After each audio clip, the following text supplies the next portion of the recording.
Good morning friends, నా పేరు మధుసూదన్.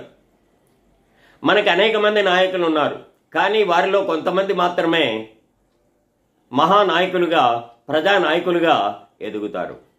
అటువంటి మహానాయకుడే గౌరవనీయులు శ్రీ నందమూరి తారక రామారావు గారు. వారు ప్రజలకు మెరుగైన వైద్య సౌకర్యాలు అందించడానికి ప్రత్యేకంగా ఒక సంస్థ అవసరమని ఆనాడే భావించారు.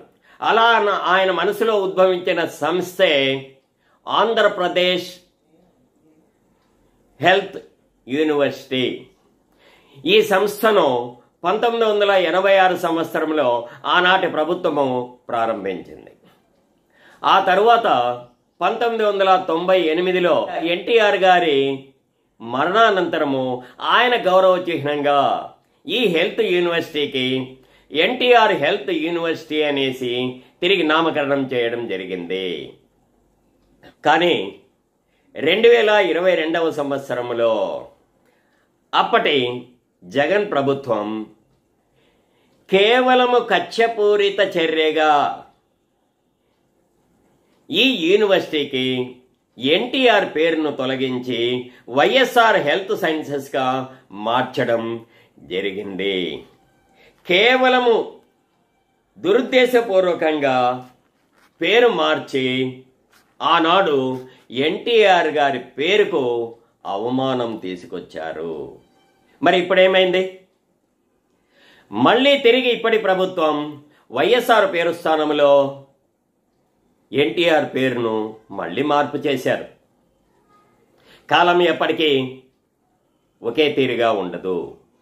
జగన్ ప్రభుత్వం చేసిన తెలివి తక్కువ చర్య వలన ఇప్పుడు వైఎస్ఆర్ పేరుకు అవమానం జరిగింది. వైఎస్ఆర్ గారు కూడా మంచి మహానాయకుడే, ప్రజానాయకుడే. మరి ఈ చర్య వలన వైఎస్ఆర్ గారి పేరుకి అవమానం తెచ్చారు.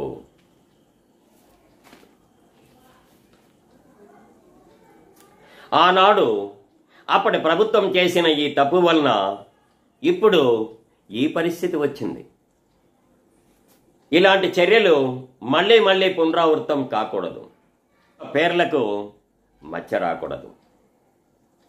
అందుకే ప్రభుత్వ సంస్థలకు, ప్రభుత్వ పథకాలకు పేర్లు పెట్టేటప్పుడు ఇలాంటి మహానాయకుల పేర్లకు మచ్చ రాకుండా చూడమని రాష్ట్ర ప్రభుత్వాలకు నేను విజ్ఞప్తి చేస్తున్నాను. స్వర్గంలో ఉన్న వారి ఆత్మలు శోభించకుండా చూడండి.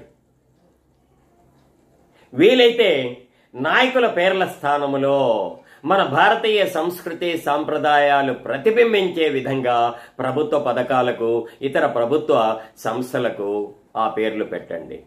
కనీసము మన సంస్కృతి సంప్రదాయాలు ప్రజలందరికీ తెలిసే అవకాశము ఉంటుంది.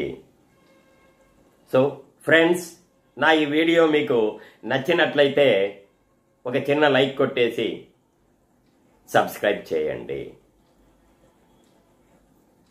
మళ్ళీ ఇలాంటి వీడియోలతో మళ్ళీ మీ ముందుకు వస్తాను. నమస్తే.